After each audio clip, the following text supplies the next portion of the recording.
के विधानसभा चुनाव के इतिहास में अब की 2022 का चुनाव बेहद रोचक होगा। इस बार के चुनावी महासमर में पुराने चेहरों को छोड़कर कई राजनीतिक पार्टियां नए चेहरों पर दांव लगा रही है। इसी चुनावी बिसात में कई बार प्रत्याशी भी बदले जा रहे हैं, जिसके चलते प्रयागराज में बीजेपी की सभी सीट के प्रत्याशियों के नाम घोषित होने के बाद भी इलाहाबाद शहर उत्तर विधानसभा की सीट पर मंथन रविवार की देर रात थम गया और वर्तमान लोकप्रिय विधायक हर्षवर्धन बाजपेयी को पार्टी ने अब की फिर अपना प्रत्याशी घोषित कर दिया, जिसके बाद आज हर्षवर्धन बाजपेयी ने अपना नामांकन दाखिल किया। नामांकन दाखिल करने के बाद उनके समर्थक उन्हें बधाई देने के लिए उमड़ पड़े। इधर मीडिया से बात करने पर हर्षवर्धन ने बताया कि अब की चुनाव में उनके जो मुद्दे हैं उन्हें वो और उनकी पार्टी उसे पहले की तरह और अच्छा करके दिखाएगी। देखिए, शहर उत्तरी में आपने अभी तक जो विकास देखा अर्ध कुंभ में, वो जो ऐतिहासिक विकास आपने देखा, जो अब आप हम लोग की कुंभ की प्लानिंग है, जब उसके बारे में आप देखेंगे हमारा विजन, तो आप कहेंगे वो तो केवल ट्रेलर था। अभी जो बाढ़ग्रस्त क्षेत्र है यहाँ पे, वहाँ के लिए नए बांध, जो शहर एक्सपेंड नहीं कर पा रहा है उसके लिए नए पुल गंगा और यमुना के ऊपर, जो शहर को चारों ओर से एक्सपेंड करेंगे।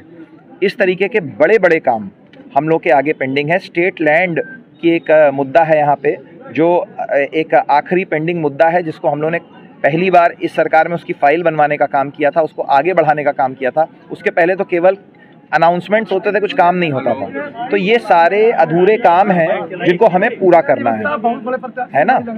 इसलिए मैं आप लोगों से कहना चाहता हूँ कि बहुत बड़े बड़े काम होने वाले हैं अगले 5 साल में, जिनके सामने जो कुंभ में के दौरान होंगे, जिसके सामने अर्ध कुंभ के काम जो बड़े बड़े हुए हैं आपको छोटे काम लगने लगेंगे और ट्रेलर लगने लगेगा। उन्होंने ये भी कहा कि शहर उत्तर विधानसभा क्षेत्र की जनता उन्हें आज भी वही 25 साल वाला नवयुवक मानती है, जब वे पिछले चुनाव में क्षेत्र की जनता के बीच आए थे, जिसे सबने अपना प्यार दिया, और वो शहर उत्तरी विधानसभा क्षेत्र की हर माँ के बेटे हैं, जिनके वोट से वो विधायक बने थे। आज भी उसी जनता के प्यार और विश्वास से दोबारा फिर चुनाव जीतकर विधानसभा जाएंगे।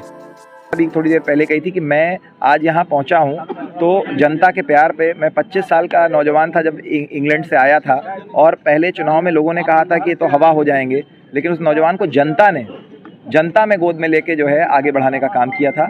आज वही बात है, जो जिसके भी नाम आते थे उसमें जनता थोड़ा नाराज़गी व्यक्त करती थी, और जब जनता को अपने मन का कैंडिडेट मिल गया तो उत्साह आने लगा।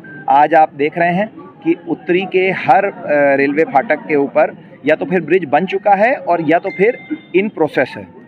तो बख्शी बांध का तो आप देख रहे हैं ख़त्म होने को आ रहा है। तो इसलिए हम लोग अपने काम के बल पे, और क्योंकि हम लोग लगातार जनता से संवाद में रहते हैं, ये भी नहीं कि काम कर दिया आप जनता देखे, हम लोग जनता से फिर संवाद भी करते रहते हैं। आपको काम पसंद आया कि नहीं, आप आगे करेंगे क्या, आपको आगे और क्या डिमांड है। तो हम लोग जनता से संवाद में भी हैं। और जब आप, मेरा तजुर्बा रहा है कि जब कोई पार्टी, जब कोई नेतृत्व, जब कोई संगठन जनता से लगातार संपर्क में रहती है तो उसे हराना बड़ा मुश्किल होता है।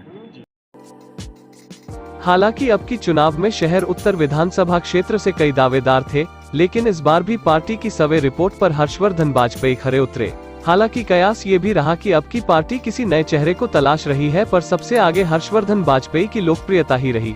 इसी वजह से पार्टी ने उन्हें दोबारा मौका दिया है, और अब उन सब दावेदारों की दावेदारी पर विराम लग गया है। अब वे पार्टी के निर्णय को स्वीकार रहे हैं। चुनाव है, पार्टी ने जो प्रत्याशी घोषित किए हैं सब बहुत अच्छे घोषित हैं प्रत्याशी, और पूरे जिले के हम लगभग सभी सीटें जीतेंगे, और शहर की तीनों विधानसभा सीट जीतेंगे, और पूरे प्रदेश में 300 से ज़्यादा सीटें जीत करके फिर से अच्छी सरकार भारतीय जनता पार्टी प्रदेश में बनाएगी। मतलब इतना टिकट डिक्लेयर होने में इतनी देरी क्यों हुई? आप भी प्रबल दावेदार थे।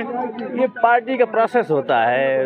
दावेदार क्या थे, अब कार्यकर्ता थे, जैसे सब लोगों ने किया वैसे हमने भी किया, और मंथन हुआ, चर्चा हुई, सब कुछ चर्चा में था। हाँ, चर्चा में चलता है, नाम चलता है, तो उसमें जो पार्टी उचित समझती है वही होता है, वही होना भी चाहिए। अब आप मतलब अरे हम तो हर क्या, जो है कोई भी पार्टी से जो कमल का फूल हमारा जो है निशान कमल का फूल है, कोई भी रहे, कोई भी है, पूरा तन मन धन हर तरह से पार्टी को विजय बनाने का हर तरह से काम करेंगे। और क्या, हम लोग को इसे थोड़े दूसरे के नेता की आज यहाँ कल वहाँ परसों पार्टी गौरतलब है कि बीजेपी प्रत्याशी हर्षवर्धन बाजपेयी की लोकप्रियता को प्रयागराज की सड़कों पर साफ देखा जा सकता है। जब वे नामांकन दाखिल करके जैसे बाहर आए तो हजारों की तादाद में उनके समर्थकों और क्षेत्र की जनता उनके लिए नारेबाजी करने लगी, यहाँ तक कि लोग उन्हें कंधों पर बिठाकर नारेबाजी करते हुए जाते दिखाई पड़े। बहरहाल वही इस बार दूसरी पार्टियों ने अब की ऐसे लोगों को प्रत्याशी बनाया है जिनका जनता के बीच एक सीमित दायरा मात्र है।